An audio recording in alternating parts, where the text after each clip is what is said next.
coming up on this week's episode of Weaponized. So he said 10 years ago, Schumer amendment probably would have been considered UFO disclosure. Back then, I would be, oh my God, there's an article on UFOs in Politico. Schumer amendment is just basic right now. They're taking it step by step. Just, Jacques Vallée got up and said, your language doesn't include visitors to people's bedrooms. And Nell was like, we realize that, but we just can't put that in there right now. Well, does David Grusch have any direct firsthand experience of his own? I mean, I can tell you, this is not a problem to say, was that he was exposed to intelligence products that were visual. Secrets, cover-ups, and strange phenomena. UFOs and ideas that challenge reality itself. All these mysteries, all this time. Are we ever going to get to the bottom of these? My name is George Knapp. I dig into news stories that others can't or won't. I'm Jeremy Corbell, and for some reason, people tell me things they probably shouldn't. And this is Weaponized. This is Weaponized. Hey, we're back after taking some time off. Hope everyone in Weaponized land had an excellent holiday, and all of you out there are now doing your patriotic duty. Shop, shop, shop, buy stuff that you may or may not need at all or want. UFO world is always exploding. We take 1 week off. Where have you been? Dude, it was 1 week. We needed time with our families. Let's see what's going on. But wow, it's been an exciting couple weeks, actually. Yeah, I mean, as is so often the case these days, UFOs are in the air once again in a major way. I think maybe we should start by talking about our friend David Grusch. He went up on Joe Rogan's podcast, dropped some major bombs. I would remind our listeners, we have shared this information before, telling them that, hey, he's been muzzled, but the muzzle's coming off. Well, the muzzle just came off, at least partially, right? It was so cool. This is a long time coming, right? The interest that everybody had of David Grusch talking with Joe, because Joe cuts to the heart of it. And, he's been really open to having this discussion on his platform. And it's just so cool to see it finally happen. And, both of those guys, I got love for them, man. They're like good individuals, and to see them kind of bro out and do their thing was great. But yeah, David Grusch dropped some major bombs, and I don't know if people missed them. So I want to go through some of the things that maybe the wider audience doesn't know. One of the things that really hit me, just let this sink in. In December of 2022, David Grusch talked about, on the Rogan podcast, talked about doing 11 and a half to 12 hours of classified testimony to congressional staffers and their lawyers, associated with his findings of crash retrievals. So that people really understand that. David Grusch went in and for 11 and a half or 12 hours of testimony, talked to everybody that needed to know. So that already happened back in December of 2022. Remember, his findings are not just his opinions. These are from classified documents.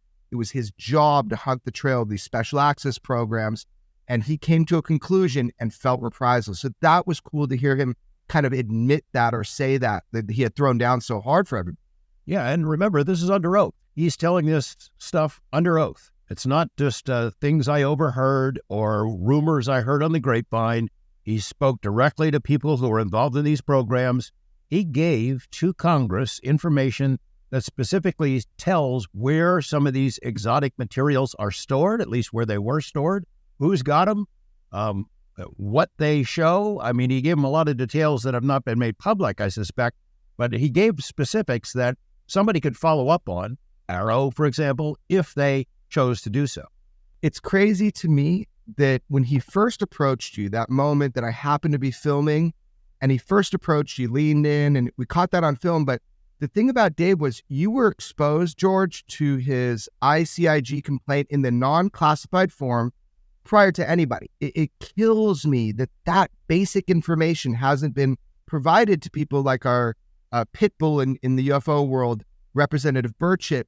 Just the basic information. I know we're moving forward, but it's like, wow, we've got to get the information to the people that want it. David Grusch also, he explained that when he interviewed these 40 plus direct firsthand experience witnesses in the intelligence community, that they really talked to him because it was his job. He had a need to know, so that's how they could reveal this classified information to him.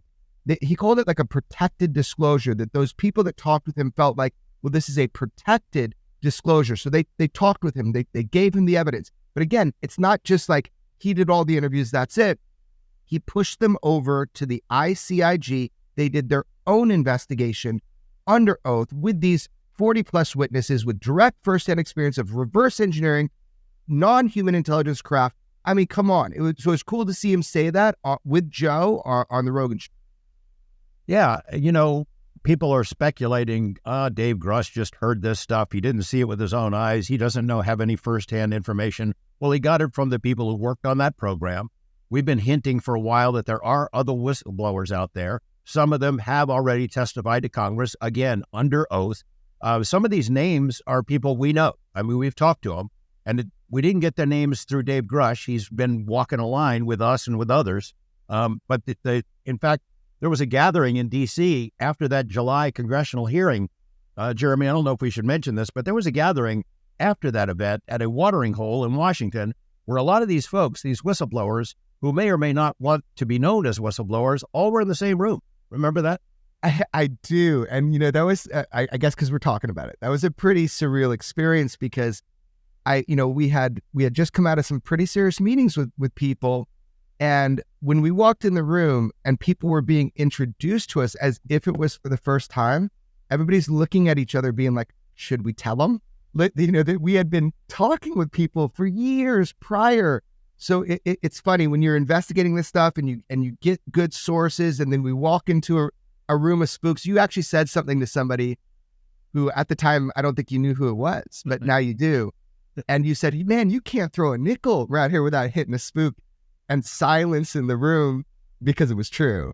So that was, yeah, because the guy I said it to is one of the people I was talking about.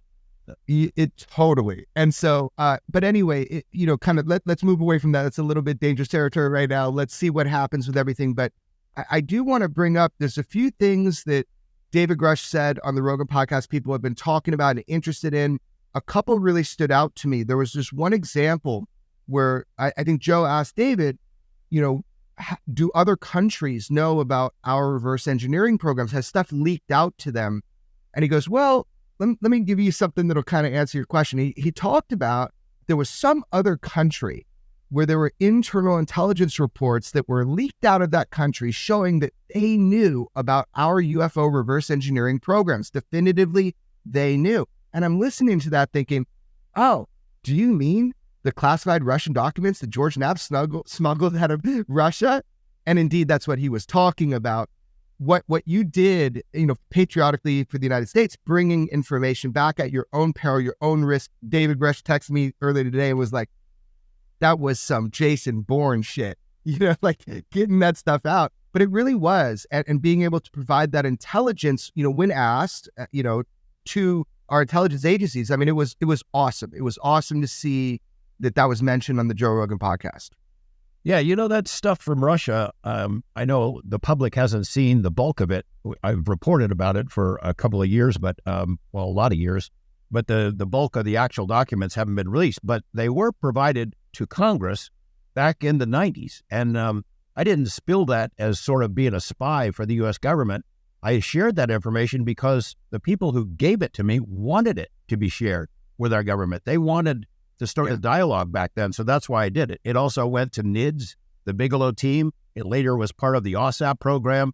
And then more recently, last year, in the past 2 years, Congress, somebody who's working with Congress had reached out to me to ask, is there any more of that stuff? Is there anything that you didn't share before? Because they'd like to see more of it.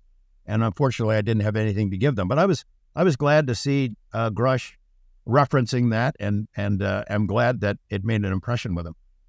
Yeah, and additionally, something that you and I have reported on many times, and a lot of times when we report on stuff, people kick it like, like it's dying. They're like, they don't want to believe it. But it is true that, your friend who you got interested in the UFO topic, the night before you aired, like the big Lazar interview, is Senator Harry Reid, who really, my argument is there wouldn't have been an OSAP, an ATIP, all of this stuff, if you didn't have that collision with Senator Harry Reid early on, where he didn't kick you out of his limo on the way to what is now the Harry Reid Airport. So what David Grusch brought up was he named and said, Lockheed Martin, Harry Reid had said it before, but he said they are in possession of some of these not NHI or non-human intelligence artifacts or materials. It was just nice to hear David Grusch say that from a place of understanding, because he's not pulling that just from a talk from Harry Reid. He's also been exposed to documents. So the fact he literally went in and nailed it. He also said they were looking to divest that material. I also know that to be true. We have reported on that. They were like, what's up? We have this stuff. There's all this commotion. We don't know exactly what to do. Another thing he said, and I want to clarify, you brought it up, which is, well, does David Grusch have any direct firsthand experience of his own? If people look at his testimony in Congress under oath, he did say that he's not willing to talk about that unless it's people have the right clearances. I mean, I can tell you that this is not a problem to say, was that he was exposed to intelligence products that were visual. So if you consider that firsthand knowledge or firsthand understanding, then David Grusch does have an element of firsthand understanding of this. So that was interesting. That also kind of came out in that interview. I think the biggest thing for you that people want to know, George, is David Grusch was talking about a lot about OSAP and ATIP at the beginning. And he also mentioned some stuff about Dr. Lakatsky and what he revealed, filmed on our episode that we did with him for Weaponized. Can you talk about that a little bit? Yeah, let me start with Harry Reid, because I've had Harry Reid on my mind for the past month or so. I think about him every week. We're coming up on 1 year since he passed away. I reached out to Mrs. Reid, Landra, a couple of days ago, just realizing that this is her first holiday season she hasn't had her husband or lifelong partner, and she might be feeling a little bit blue. So I just reached out to say hi to her and to let her know that I've been thinking about Senator Reid and that his name is all over the place. And she was aware of that. She says, isn't it amazing how far it's come over the years since you guys first started this conversation? A lot of the discussion that Dave had with Joe Rogan was about reverse engineering programs and what Reid knew and its public statements that he made. I'll just remind people that the very first UFO conversation that Harry Reid ever had was about reverse engineering. And specifically, it was about what was hiding out there in the Nevada desert. In July of 1989, I'd been working for a couple of months on the Bob Lazar story and the broader context of UFO secrecy. And I reached out to Senator Reid, whom I had met during his first two runs for Congress, 82 and 84, and then his Senate campaign. I just knew he was interested in defense, national security issues, had been a big supporter of Nellis Air Force Base, and was pretty sure he'd want to know about this. So I had that conversation in a limo on the way to the airport as he was returning back to Washington, and that started our 30-plus year private conversation off the record, where he helped me in a number of ways and where I helped keep him in the loop. But that was the topic of the first conversation. Do we have crash saucers? Are we reverse engineering them, the U.S. government, via its defense contractors, including, allegedly, Lockheed Martin? And Reid had said, yeah, I'm interested in it. And I know that for the first couple of years after that New York Times story came out, that on the record, when he would be asked, and I did the first interview with Harry Reid after the Times story in December 2017, after that came out, on the record, he would not go too far about reverse engineering and crash saucers. He'd just say, yeah, I've heard that stuff, but I haven't looked into it. Well, I know he'd heard a lot more than he was willing to say because I had shared some of that with him. And I know he had conversations with Robert Bigelow and Hal Puthoff and the folks at NIDS that later became the Bigelow Aerospace BASS program, the OSAP program run by the DIA. And as we heard from Dave Grusch on Joe Rogan, that was one of the central focuses of OSAP, was try to get to the bottom of these stories about reverse engineering. Where are the goodies? Although I learned from social media this week, Jeremy, that I shouldn't call it the goodies because it's just not serious enough for something this major. So I don't know what we should call it. Maybe AABB is the acronym I came up with. Alien artifacts, bodies and bits, or maybe engineered instruments of the rapture, or something, the holiest of holies, maybe something appropriately, serious. I don't know what term is going to be sufficient for the folks on X, but whatever it is, I'm sure we'll manage to tick them off again. Anyway, it was great to hear Grusch talking about Harry Reid, what he knew about reverse engineering programs. The fact that Reed had acknowledged on the record he thought Lockheed was where some of it was hidden. Reed is not the first person to make that allegation. He won't be the last person to say that. There's plenty of reason to suggest that there is some evidence that the trail does lead to Lockheed and probably to several other defense contractors, big companies. But, the indication that Grusch shared was that at one point, Lockheed wanted to divest itself of that stuff, give the bits and pieces over to somebody else. The fact that, as we have reported many times, as Bob Lazar has alleged, they've had this stuff a long time. They haven't managed to figure out how it works. They haven't been able to reverse engineer it and build our own versions of it using Earth materials. They haven't mastered anti-gravity. That is the allegation from Lazar, from many others. It's what interested Reed from 1989 on. And in later years, as Grusch said, he was given other briefings about this stuff. Now, Grusch mentioned a meeting that was held at Harry Reid's home in 2022.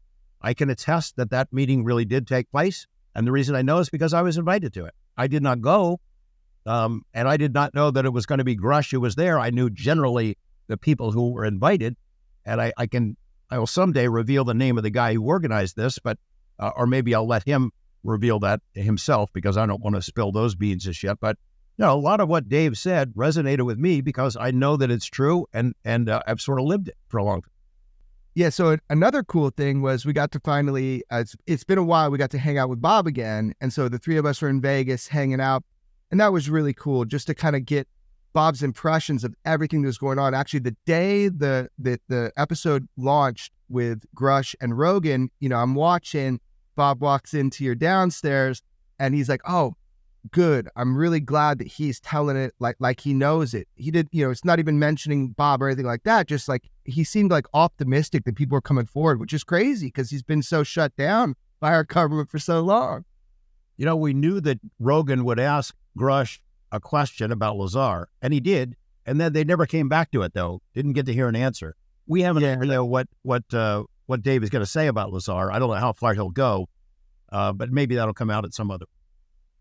Yeah, I think that'll come out at some other point. I mean, here's a guy with access to all these programs. You got to imagine that he's looked into the kind of icons of this, movement before where people are coming forward. You got to imagine he has some piece of information, kind of either supporting or not supporting what Bob said. But that's something for Dave to talk about when he's ready.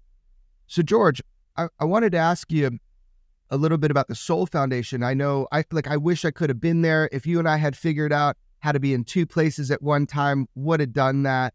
I hear it was excellent. These are people we talk with on a regular basis who are presenting or talking about big picture before we bring in our friend and our guest, which we'll talk about in a second. Big picture, what is Soul? What's going on for people that don't know? What is the premise here? So Soul is S-O-L, not S-O-U-L. It's not Sly and the Family Stone music or something like that, or Motown. It's a foundation primarily established by Dr. Garry Nolan of Stanford University, our friend, and some of his colleagues. David Grusch was part of it, I think, from the beginning. And it's designed to give a sort of a credible scientific home for people of like minds who are interested in this topic to exchange ideas. This is the first Soul Foundation event that was held. You and I were invited. We're not banned. We weren't persona non grata. We just couldn't get there because of other things other commitments that we had. But I would love to have been there. And as I'm reading our guests' posts live on social media from that event, I was kicking myself. Aren't you, Jeremy? Yeah, I mean, I know you're traveling a lot, like even internationally coming up. There's so much you're doing, and same for me. And because we have these relationships, we talk with these guys all the time. But I wish I had been there on the ground, just kind of taking notes, being able to hear the current ideas and just to hang out and socialize with everybody. I think for a lot of times on UFO X and all that, there's this kind of people are talking at each other, but really getting to meet and hang out. I do remember one of the first times I met a guy who's very prominent on UFO X, and we call him UFO Joe, but his real name is Joe Murgia. Murgia, right? So, and I tease him all the time because I'm horrible with names. That this is a friend of ours, just socially a friend. We don't agree on everything or a lot of stuff, but it's a guy that really like puts his opinions out there and has been really prominent. So when I found out, boots on the ground, the guy was there, I thought, it would be so cool to hear his experience. So I want to introduce somebody who's prolific in his work, somebody that kind of gives you the lowdown, the transcriptions. He is dogged about every word and what's being said. And he takes, he tells his opinion as it is and defends it. And I love seeing that. It's like warfare. So this is our pal, Joe, AKA UFO Joe. Welcome to Weaponized, man. I'm glad you're here. Hey guys, great to see you. I'm so happy to be here. Yeah, There was a time when we would consider Joe one of the UFO young guns. Remember that?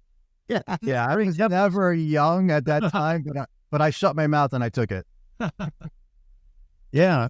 You are a pretty fresh voice for a lot of people who are new to the topic, but you've been at this a really long time, covering UFO events and reading UFO books and sharing opinions and reporting. I think your work at the Sol Foundation was really critical. So take it away. Give us your impressions. I mean, there was no way you're going to miss this event, right?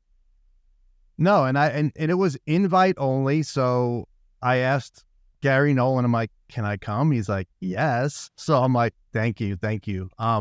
So I got there and 200 to 300 people. Started on Friday, went through Saturday, probably 8 to 9 hours each day. And it was just packed, 30 minutes. So it's a little different than your normal UFO conference, 30 minutes for each speaker. The only person who had more was Charles McAuliffe, who had an hour. And it was great. I mean, and comparing it to other conferences, it's like you have somebody who was the first ICIG. You have Larry Maguire, a member of parliament. You don't have that normally at a UFO conference. So I took as many notes as I could throughout the days, and I was typing faster than I ever thought I could type before. We weren't allowed to live tweet because they didn't want the speakers to worry about, hey, so-and-so said this and so-and-so just said that. So we waited till the end of the day. And I still haven't gone through all of my notes, but for me, the highlights were McAuliffe and Chris Mellon and Larry Maguire, especially because Maguire and McAuliffe I had never heard from before. I mean, I've watched videos of McAuliffe talking about other items like how he was involved in the Clinton email scandal, but nothing about this, this topic, especially the legislation and representing David Grusch and apparently other people too. So Yes. Overall, I met people, most of the people I met there were not people I have ever met before. They were brand new to me. I get out of my car and somebody goes, Joe Murgia. I'm like, who is that? I look and they're like, oh, I follow you on Twitter. Well, yeah. And I'm like, I don't know who this is. So, but I got to meet a lot of people like that. And they're like, yeah, I follow your work. Thank you so much. And it's really, really nice to get that because I was telling you, Jeremy, there are times where it's like, do I want to keep doing this? Because I'm doing it all day and nonstop. And it's like, for free, really? For free. I mean, people do give, I make some money on it. I can't pay my bills on it. If I could do it full time, I would. But, so people coming up to me saying, thank you for doing what you do. I really appreciate that. I mean, it was so important for me to hear that. And then hearing the speakers, like I said, with Mellon, if you want to get into specifics, we can, but Mellon probably delivered his best, and it was an essay that he read, his best essay I've ever read or heard because he just read from it, but it was really, really great. Whitley Strieber was there in the audience. Russell Targ, who's in his early 90s, is in the audience. So yeah, it was great to be there and see other people that you see online, other reporters. I saw Ross Coulthard for the first time coming in from Australia. Brian Bender, who I have battled with so hard on Twitter because Avi Loeb's like, you don't want to get into the mud. Rise to a level where the oxygen is high. You don't want to have your critics up there. I met Brian Bender and we had a great conversation for 30 minutes. I totally disagree with him vehemently, but we had a good conversation, and it helps that you're drinking a beer as you're talking. So that's so cool. Okay, couple quick shotgun questions. So guy jumps out his car and goes, Joe Murgia, how do you pronounce your name? No, Murgia. He said it right. I think. Okay, Murgia. All right, now that we got that clarified, so man, that's pretty cool. So first of all, Chuck McCullough. So George and I know Chuck. We do know, and we're sat with him and I've talked with him a bunch. What did you find really like the top couple points of what he talked about for our audience who weren't there? What was it that impressed you about what he's doing? One of the things that stuck with me, and it's something I actually disagree with, he goes, and not totally disagree, but he's like, there is a balance between disclosure and keeping stuff secret. We need secrecy. And my pushback for that would be, I agree, if we're talking about propulsion, you guys have talked about this too. That's fine. You want to not let our adversaries get something that can be weaponized. Great. But as David Grusch talked about, there are members, staffers who are learning about biological, I forget the wording he used on Rogan, but they're being briefed on that. That should not be classified. There's no way any of that related to bodies should be classified. And I understand all of the speakers touched upon, we don't want to have societal disruption, societal collapse. You don't want, I think it was, I don't know who mentioned, I think it was Carl Nell who mentioned catastrophic disclosure, which would be an adversary just dumping everything out there. Just, here you go, this is everything we have. Or a non-human intelligence just making themselves known. That would be catastrophic disclosure. So the plan they have now, which is Schumer, is slowly bring it out. I'm fine with that. He also said, he talked about, his experience and the people he works with. He's like, as far as I saw, and I had a lot of clearance, there's no smoking man. There's people I work with and they're doing their best. So no big conspiracy to keep this quiet. Of course, we can talk about some of the other people who are really pushing back on this, and he also talked about, and I have notes from McAuliffe, he talked about, you're not going to wake up and everything's going to be disclosed. It's just not going to happen. So yeah, he says there are people who say, let's get it out all right now. You see it on Twitter all the time. Disclose everything right now. I understand that's not going to happen. There is a happy medium. The question is, where along, somewhere in the middle. I'm not in the middle. I'm definitely more on rip the Band-Aid off and let it out. But that's not going to happen. And it's going to take a while. Overall, you heard Carl Nell's talking about 2034. And people see that. And it's like, and Lou Elizondo's like, it's going to take a while. So overall, it's like, this is great that everything's happening. We're making so much progress. People in Congress, their staffers, they're learning so much. But it's still going to take time. It is. I noticed that I don't jump into X and argue. First of all, I don't have time. Also, I don't see it as something that progresses the issue. But I've seen you at some times like defending journalists where you understand we've had long talks about this. When George and I get information, we're like, should we put it out? Is it going to help move the ball forward? What are the risks and rewards for putting that out? And you've kind of defended that, like, just if everybody just threw everything against the wall, which I know is what you want, what I want, everybody would love that. But there's real casualties that happen from that. So respecting that there is a dance that has to be done, vetting information, but also making sure that you, as George always says, protect your sources, even if they don't protect themselves. So I think you've been very fair on that issue when you've talked about it online, Joe. I do want to bring up that also, look, one time we were in Vegas and we were all going to a conference together. And that was the first time that you met David Grusch. This is way before he was public or anything. And George and I were there kind of having that meeting, but you were there too. And so that's what was really interesting. We didn't put you in there to use you or anything. We wanted to make sure that there was a witness, somebody that could really accurately see what was going on. Not that he was revealing anything to you outside of the boundaries of anything he should, but just having somebody else there was so cool. Do you recall that? And do you have any comments on that? Yeah, and the big takeaway I had, I asked him, I pretty quickly realized this guy is pretty knowledgeable about the subject. You're like, oh, here's my friend Dave. And I'm like, and I asked him a question that so many people ask me. And he's like, I said, so how can Eric Davis talk about crash retrievals if it's so classified? And he said something like, I can't control what other people decide to talk about. It was almost like he was basically negative on crash retrievals. That's, I know he was being really careful with what he said. Yeah. Sharp guy. And I wish, I remember a lot of the conversation. I wish I would have known who he was at the time, because I probably would have went back to my car and just written, taking notes down so I didn't forget.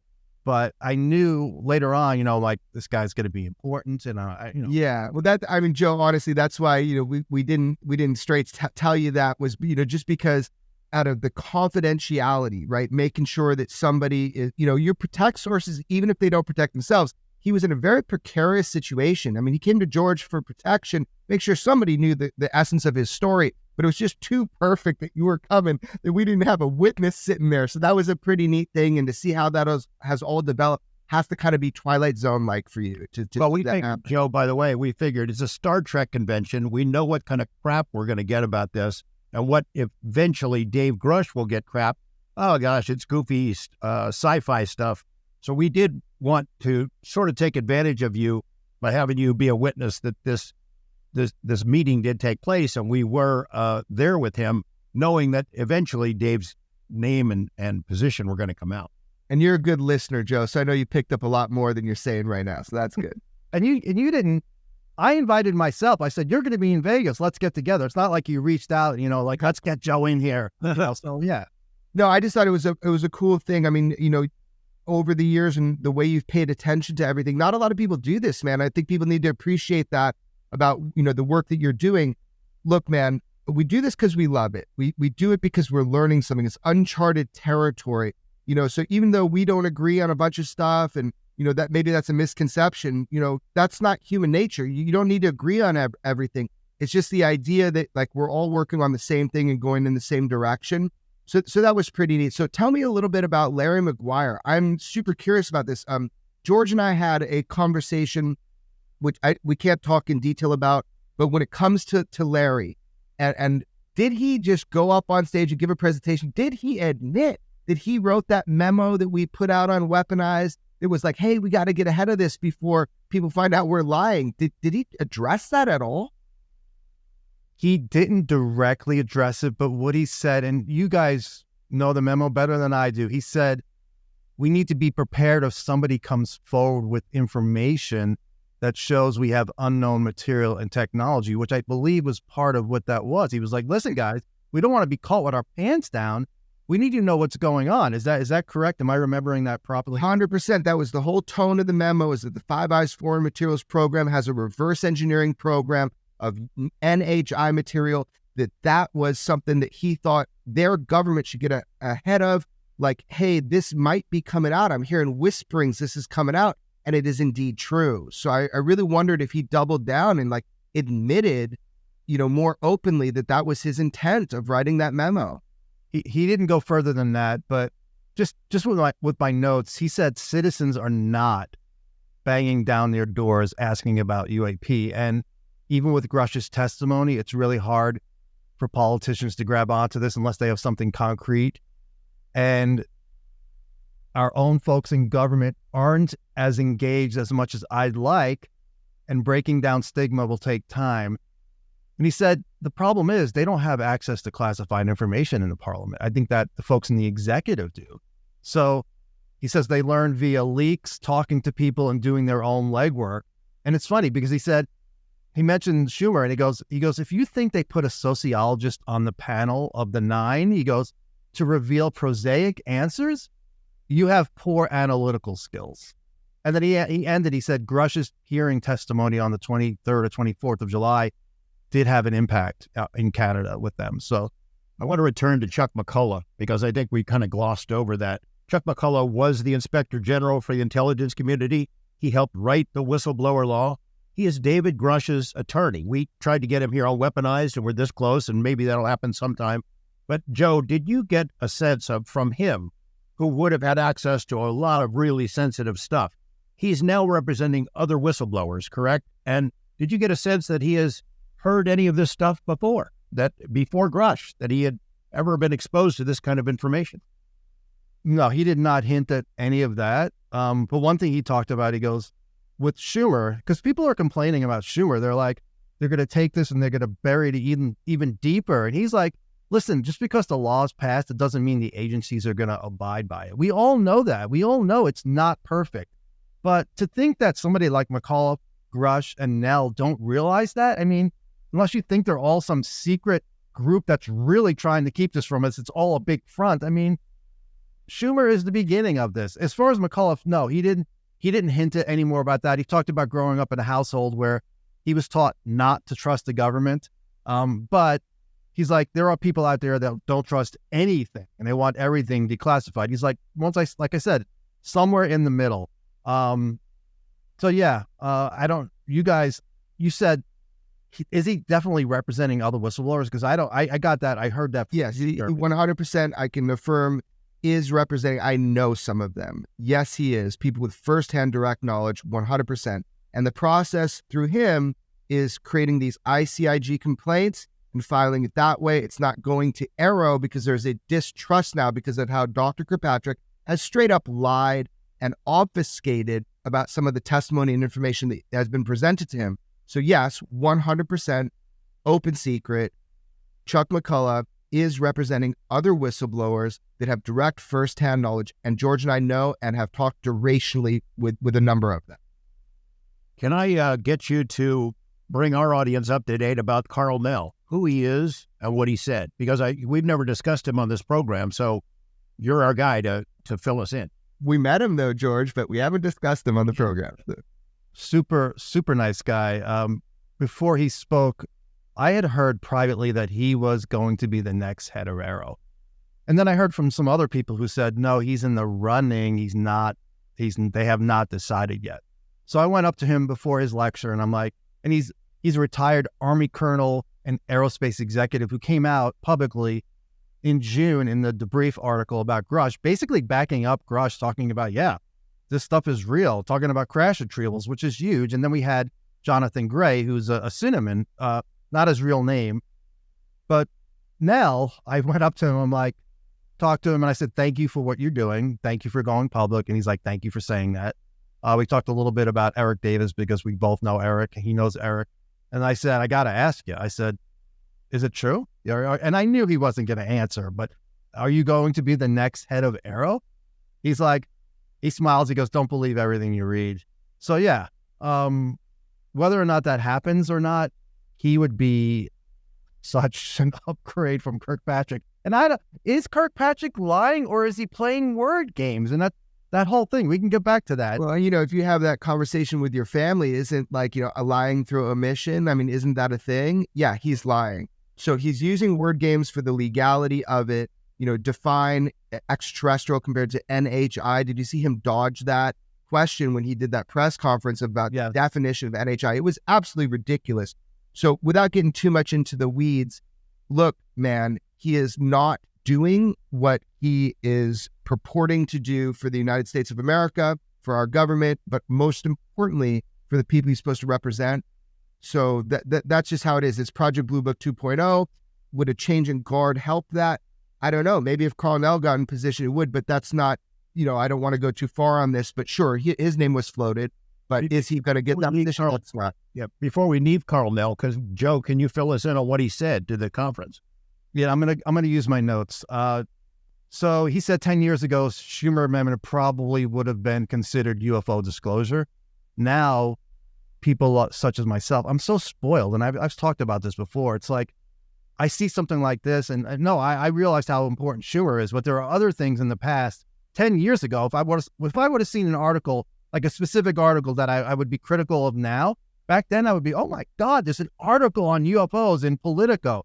So I think that's what he means. It's just like 10 years ago, you would have never even, it would have been, this is disclosure. Everything that's in Schumer is amazing. 24 times mentioning non-human intelligence. So he went through that and he said, the Gang of Eight are aware of all the information that should sink in. And he mentioned, he reiterated, there's a presumption of disclosure.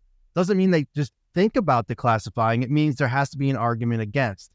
And something really important, because people are like Jacques Vallée got up after his speech and said, after his lecture, Nell's lecture, and said, you just can't confiscate materials. People are not going to put up with that. And Nell's like, eminent domain you still retain your intellectual property rights. So if you do have a craft and you're back engineering and you're making money off of the technology, you keep that. They want it, according to this, and now we want it so we can get a whole bunch of scientists in here and try to figure out what the hell's going on. But you keep your intellectual property rights. That was so important for me to take away from his lecture. And he went through all the reasons not to disclose. Societal disruption was one of them. And it's funny because we've all thought about what reasons could there not be. And we talk about the stock market, ontological shock. He went through all of them. So we're like, all right, it's kind of vindicated that we've talked about all of that over the years. Somebody like him is talking about the same thing. The last thing he said, stagnation of initiative. In other words, I don't want to go to work. What are you kidding me? We're not alone. This is all a sham. As Lou said, everything you've been taught, it's not exactly true. So that's really, when I heard him say that, it's like, yeah, so us in the UFO community, we've kind of got a lot of this right as far as reasons why people in power would not want to disclose. And he mentioned, he wasn't just nuts and bolts. He just said, UAP can represent anything from metaphysical to psychosocial to nuts and bolts to religious to consciousness. But Schumer amendment is just basic right now. They're taking it step by step. Jacques Vallée got up and said, your language doesn't include visitors to people's bedrooms. And Nell was like, we realize that, but we just can't put that in there right now. And we all realize they're doing it in steps. You just can't say, by the way, we have craft, and by the way, they're abducting us. So yeah. And he said, if we manage the problem responsibly, it may bring people and societies together, but the ideal isn't always what actually happens. So, and he said, you can gauge the direction of the United States, the way the United States is going if Schumer gets passed. So Go ahead. Yeah, just about that, it's important. So just the fact that language exists, it's something that Joe Rogan read some of it on his podcast. It's incredible language. Remember, this isn't just Schumer. We keep saying like the Schumer amendment, it was really also Senator Mike Rounds who is really powerful in pushing this through. I think we use Chuck Schumer's name because he's majority leader. But remember the title of it. The title of this amendment is Unidentified Anomalous Phenomena Disclosure Act of 2023. This is about disclosing this. That alone is so powerful because, again, this legislation was not created in a void. What I'm seeing now, just, kind of to relay this back to you guys, is a sense of caution. It's really funny. It's like, oh my gosh, we are closer than ever to having this being understood on this level. We need to even the advocates pushing, they're like, we need to reel back in and think, are we going to damage society? Are we going to damage national security?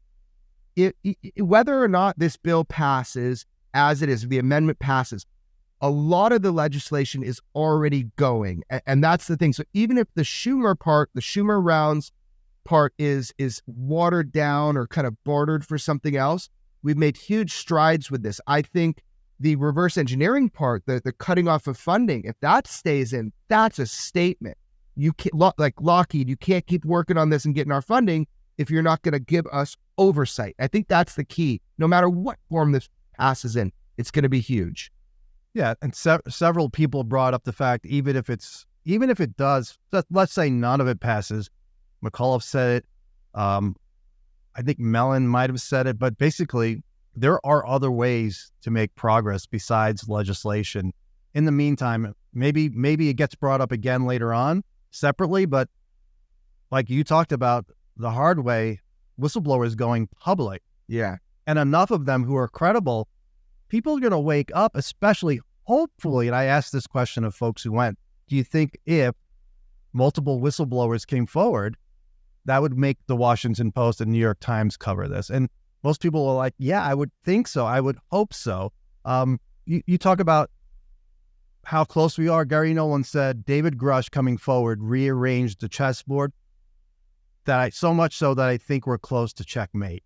So I don't know if we're really close to checkmate, but we're definitely closer than when I first got into this. It's been a really long run. I sent you that video of me from 2000. I'm like, I don't know if disclosure's coming. I'm not going to hold my breath. Thank God I didn't. It's 24 years later. And I mean, but we're closer. I don't know what's going to happen, but this is amazing. I always say we're making progress. Every time I talk to you guys, it's more progress. We're still going to have uphill battles. I always quote George saying, the closer we get, the harder the pushback's going to be. And you're seeing that now with the 4 Congress folks who are pushing back against this, members of Congress. So at these events like this, the lineup of speakers is so impressive, and I'd love to have heard that. But I know from similar events over the years that some of the best stuff that you learn is after hours, having coffee, hobnobbing with people in the audience. I mean, look at the audience. It's Jacques Vallée and Chris Mellon and Ross Coulthart and Hal Puthoff and John Alexander and some of the greats in the field. To be a fly on the wall in some of those conversations would have been pretty awesome.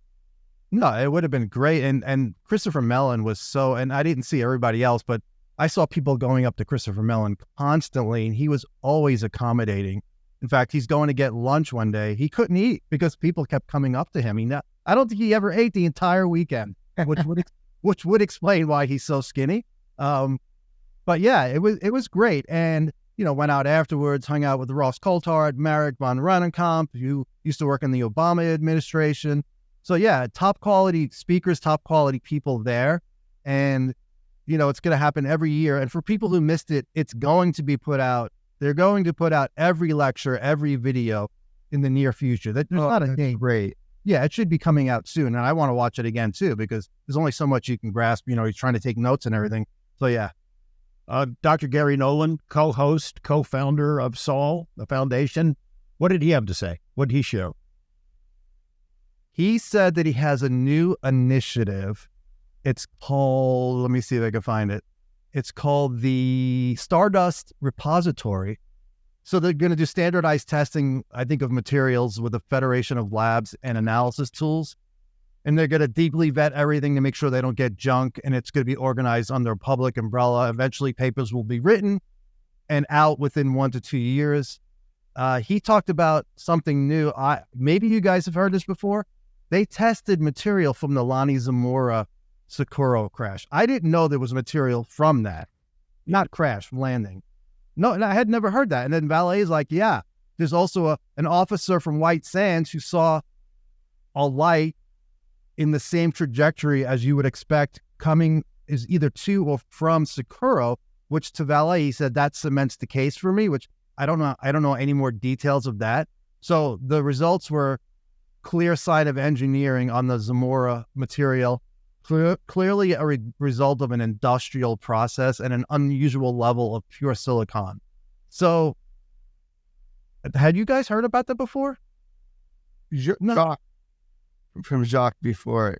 Yeah, listen, man, that's cool. So it sounds like they're, just having that forum, bringing everybody together, just getting to hear those presentations, it is moving the ball forward, right? I mean, this was a positive thing, the Seoul event.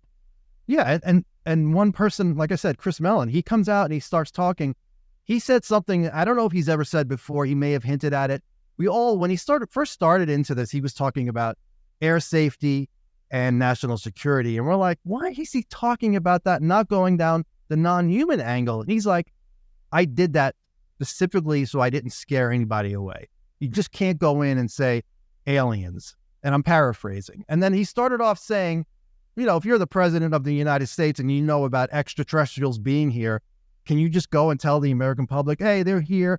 We can't control our airspaces. We can't keep you safe. Sorry. He goes, I don't know any politician that would get that out. You're going to scare millions or possibly billions of people. And I'm thinking, I think everybody was thinking, he's not for disclosure. But then as he worked his way through his lecture, he ended up saying, we need to know the truth. Even if it's unsettling, we deserve to know the truth. And I was so happy to hear that because I was worried early on. But like I said, hopefully when people get to see that, you'll see really excellent presentation that you're not going to get anywhere else. That approach of focusing on national security and air safety is one that's time-tested. It's the same approach that NIDS took in the 90s. They were this close to getting a congressional hearing in the late 90s, using their influence and focusing on those two same issues because it's a respectable sort of avenue to get into the topic. That was their hope anyway. It didn't happen back then, but we're making progress on the same grounds now. And that's a good thing. Joe, if you've seen the news out of Washington this week that's kind of discouraging about the Schumer amendment and legislation and where things are going to go. But overall, you're still kind of positive. You have kind of a positive vibe about the future of the phenomenon and what we might learn, right? I am. And, I heard good things are happening on Capitol Hill separate from the bad news. So I have that.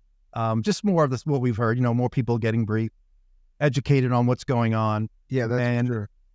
Yeah. So, and then let's see what happens with Schumer. It's not a done deal yet. I don't know if phone calls are going to change Mitch McConnell's mind. At his age, I don't think he cares about re-election, but maybe I'm wrong.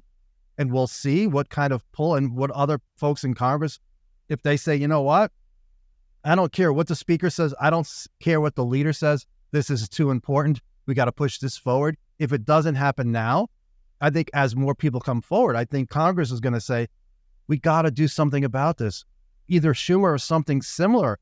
We cannot wait any longer. I think that's happening. Whether or not it's next year or the year after, I don't know. One other thing, Hal put off, Leslie Keane said, did you know about James Lukatsky? That he talked about, he talked about a craft and gaining access. That was 2011. Were you aware of it all that time? And he's like, no, I had no idea. He goes, I called him up and I said, can you please give me more? And Lukatsky said, nope. So he goes, I called up Colin Kelleher. I said, can you please give me more? And Kelleher said, nope.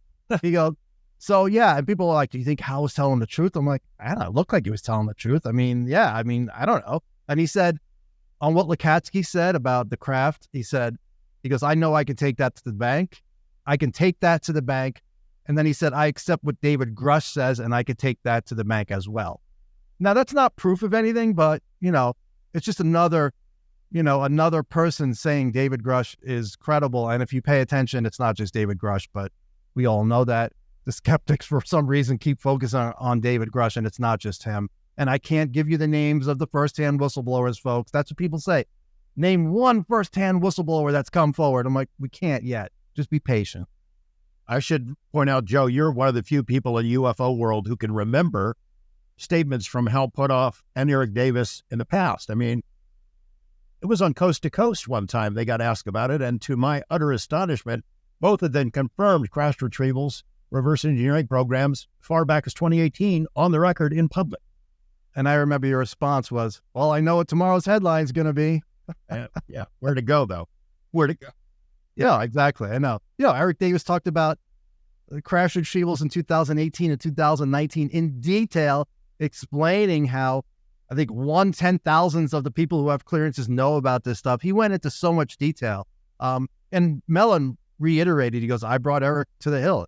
That was one of the first people I brought to brief Congress was 2019 to the 2 Intel committees. So hopefully we get to hear from Eric in the future. Right now, he was supposed to be at that conference, but he has stuff going on. He couldn't make it, unfortunately. It would have been really great to see him lecture. He hasn't lectured in a long time on. Yeah, that dance of look, as George has said to me, you want people like Dr. Lukatsky having this role at the DIA. They know how to keep secrets. That's their job. They have a patriotic duty. They've been informed their whole careers how to keep secrets. So it gets frustrating. You saw, Joe, when George and I were interviewing Dr. Lukatsky, and even, George Knapp being one of the authors of the book, I'm pulling teeth here. Just tell us what it is that you can. And he did. And he did. And I think that's why David Grusch brought that up on the Rogan podcast. First time he's filmed saying it to me and George on camera. We pushed him. There he was saying, we have a craft. We breached the hull of that craft. It is not one of ours, not one of theirs. It's a huge admission. And a lot of people would love to see Dr. Lukatsky subpoenaed to go in and talk about it. And honestly, maybe it would be a relief in some way. I know that there's security risks when you're subpoenaed to come talk, but if it's the right environment, he'd feel like he's doing his country well. There's a small part of him that thinks that if he was asked in that way, then maybe there'd be some relief that he could finally talk about some of this with direct firsthand knowledge of these crash retrieval programs. Or I'd like to believe that he would do that. And I understand, watching, I was getting frustrated too. And then I watched it again and I transcribed it. I haven't put the transcript out yet. And now I'm defending him on Twitter, just saying, like you said, he's doing what he thinks is the patriotic thing to do. He's not He's not trying to just screw people over by not telling us. And there are other people I have spoken to privately, and I argue against what they're talking about, but they've spent their entire career in defense. That's drilled into their head. Hopefully he will eventually come out and speak about it more. One of the things he said that really intrigued me, he said, I don't see this as something scary once human beings reach their full capabilities or potential. And you said, what do you mean? He didn't really expand. And I would say, well, we have not reached our full capabilities. So is it something we should fear until that happens? We're not even close to our full capabilities. What do we have to fear? I would love to know. Are they manipulating us? And that's another thing, George. Mellon mentioned, he goes, this could be something interdimensional that has influenced subtly human beings or human society over the years. That's a fascinating idea. He goes, I don't know if that's true, but it's possible. We should consider it at least. He said most of this, we're dealing with this physical, and it's, but the other angle, I'd never seen him go in that direction. And I told Jeremy, I'm like, it's like it's like Gods of Eden territory, a little bit when he's talking about subtly influencing our society. So that was new to me with Mellon. Mellon's usually pretty conservative. Well, that is something that the NIDS guys explored, that the BASS guys explored as part of OSAP. I don't recall that it made it into any of the documents that have not been made public even, but it was a discussion that they had in the wee hours between themselves. It's kind of a dark angle that nobody is comfortable in discussing, but which has to be considered in the big picture. Have we had mass manipulation of human events where they guide us in certain directions? You're right, Gods of Eden territory. Also kind of familiar with the Tom DeLonge, the second book, and that God's Man War thing gets into some pretty dark areas as well. Dr. Lukatsky, a lot of people are pretty mad at him because he's not telling everything he knows. He sold a heck of a lot, just reminding people that December 2017, the New York Times reports on ATIP. The world had never heard of OSAP. They didn't know that there was a separate, much larger DIA program that had the $22 million that went to Bigelow Aerospace, and that program was, in fact, looking at reverse engineering, trying to figure out how this technology works, can we duplicate it, as well as a much broader concept of UFO cases from around the world, how these things operate, and the peripheral phenomena, so much it's pretty strange, woo. They looked at all that stuff. But we didn't know about it until Jim Lukatsky came forward and shared some of it with us. And since then, he's put out a heck of a lot more. And he's doing it in a way that doesn't get him sent to prison. He's going step by step through the process, getting DOPSR approval before he spills beans that could get him in trouble. I know it's frustrating. It's not fast enough for any of us, but he's doing this on a timetable. And I think we owe him a debt of gratitude, not our scorn and ridicule. I totally agree with that. And I think that if people actually watch the episodes, when they hear those headlines, let's get into this. We just had an experience like this. So George and I, we report verified news, even if it's strange or people don't like it. It's our job. That's what we do. And last time we released the last episode of Weaponized, and I want to respond to some of it. And I guess, Joe, it'd be great if you're here for this. We released the Syria Dome UAP. And I noticed this gut reaction. We knew it was going to happen. If anybody listened to the episode, I even say in it, this is really weird looking, kind of looks like Kermit the Frog. I started the frog meme on that. We decided to report on something that we know is factual. We know that it was reported as UAPs. I mean, I can go into a little more detail today, maybe, but our last episode included an image the public didn't have. We're deciding, should we just tell the story or should we put out something that we've obtained? We decided to put it out, but there was a lot of kind of misunderstanding or blowback because people didn't watch the episode. They just immediately see the image and start making stuff up in their minds and fill in the voids. You know what I'm talking about, Joe? No, I do. A big part of it is people just want you to you've spoken about this before. They want you to make a mistake and they're like, that's a drone. And I went on Twitter. I said, even if it turns out that whoever in the government labeled that UAP got it wrong, don't blame George and Jeremy for reporting what they found. It's like, it's old. People keep doing the same thing. I don't know if you'll ever get over that because there are people that dislike you so much that no matter what, no matter what, they're going to try to find something to take a shot at you. You know, at the conference, none of that came up at the conference, and I had private conversations with people. In fact, not to change the subject, I found somebody who is just as much a fan of skinwalkers at the Pentagon as I am. So I don't know really how you overcome that, except as future goes by, you're going to be vindicated on a lot of stuff you've reported on, especially with Grusch and whistleblowers. Well, yeah, it's not so much the vindication. It's just, it's sad if people don't take the time and just follow the mass thought on something rather than going to the episode. So I highly recommend everybody go listen to the last episode, because George and I also talked about a 2021 Japan-based swarm of UFOs. I was trying to give a lead to the public. That is a huge case, a bona fide, verified. We have done tons of research on it and that talked with direct witnesses on record. It's a powerful case, and people didn't even begin to dig into that. I think people need to look at that swarm case from the last episode. But about this release that we did, I want to be very clear. So we obtained and were exposed to a bunch of information that was exactly like the image that you see was exactly how it was presented in intelligence products. It's not like I took it, cropped it, anything like that. This was used as a prime example of the UAP issue at that exact time in those conflict areas. So in reporting the news, obviously, you go right to jail if you, as a journalist, obtain something that is clearly designated and then you put that out to the public.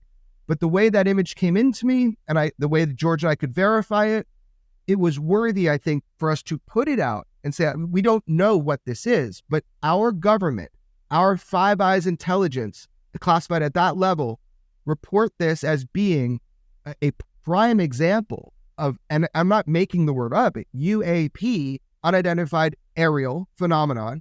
So I thought it was worthy of reporting. George and I went back and forth on this a bunch. Is this ethical for us to put it out? And then is it helpful?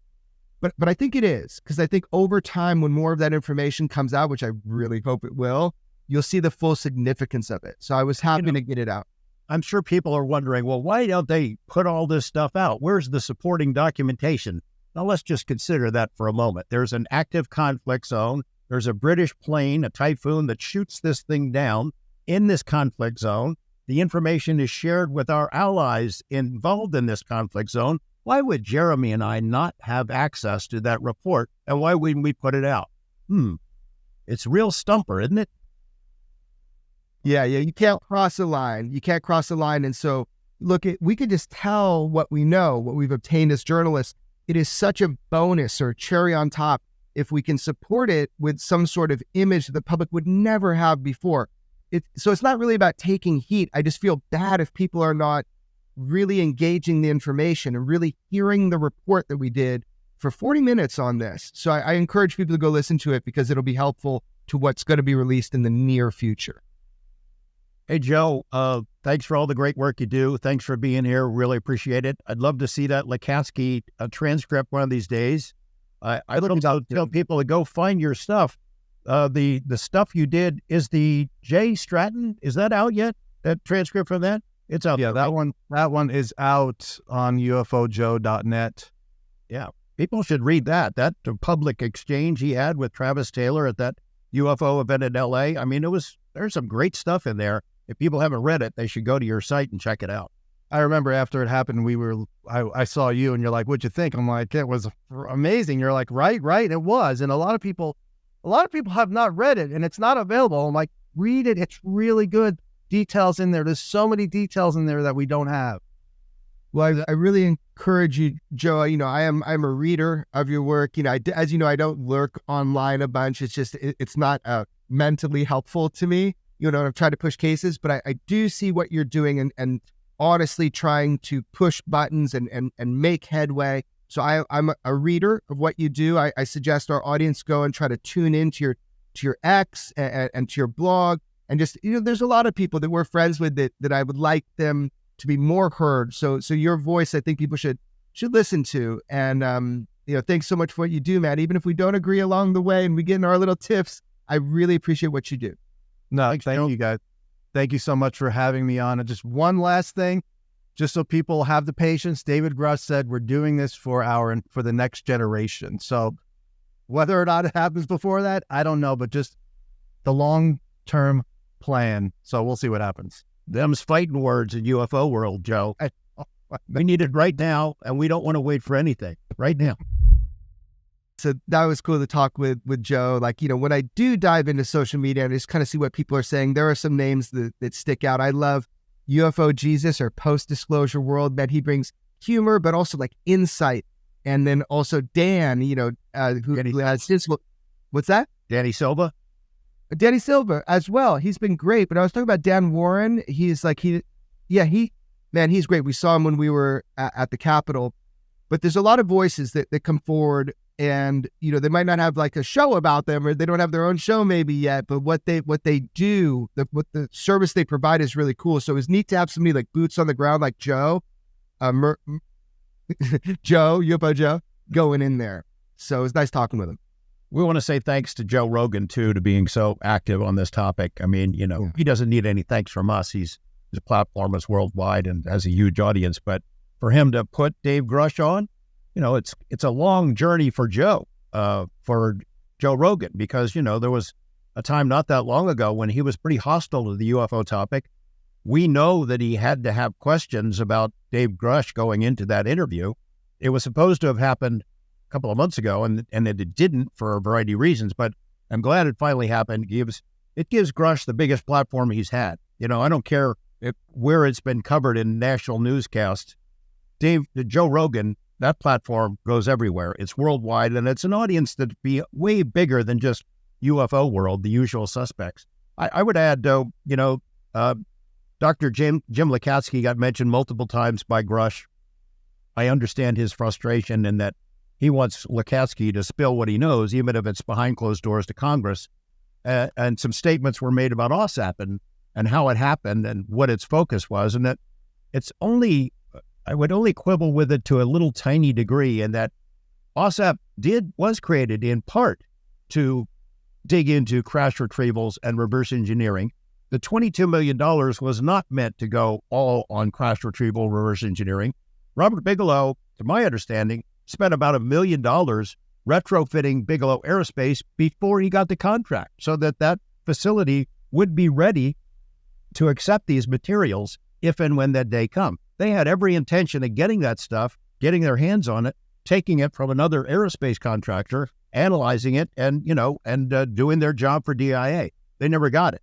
But the Skinwalker Ranch, the study of related paranormal phenomena, that wasn't a fallback position for OSAP. That was always going to be part of it, as they looked at the big picture of UFO technology, UFO characteristics around the world. So that's my only quibble with Dave Grusch, but I thought it was a great performance, a great appearance by him, and so thankful that Joe Rogan had made that happen. Yeah, like you said, the program was always going to follow the evidence where it led, and that's what was done.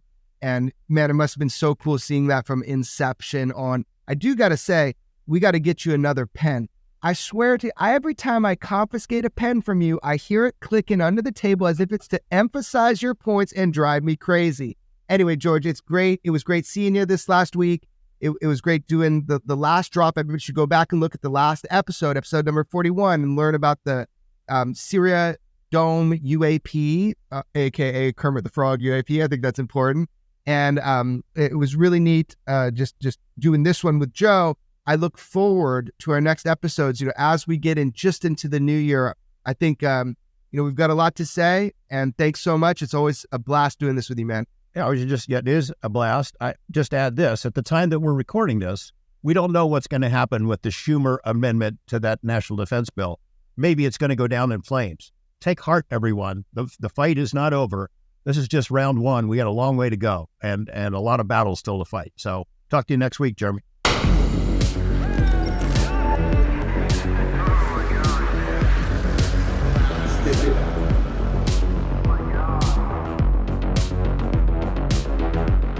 Never have so few had so much to tell, but could say so little. Follow and listen to Weaponized, a presentation of Jeremy Corbell, George Knapp, Dark Horse Entertainment, and Cadence 13 Studios. Available now for free on the Odyssey app or wherever you get your shows.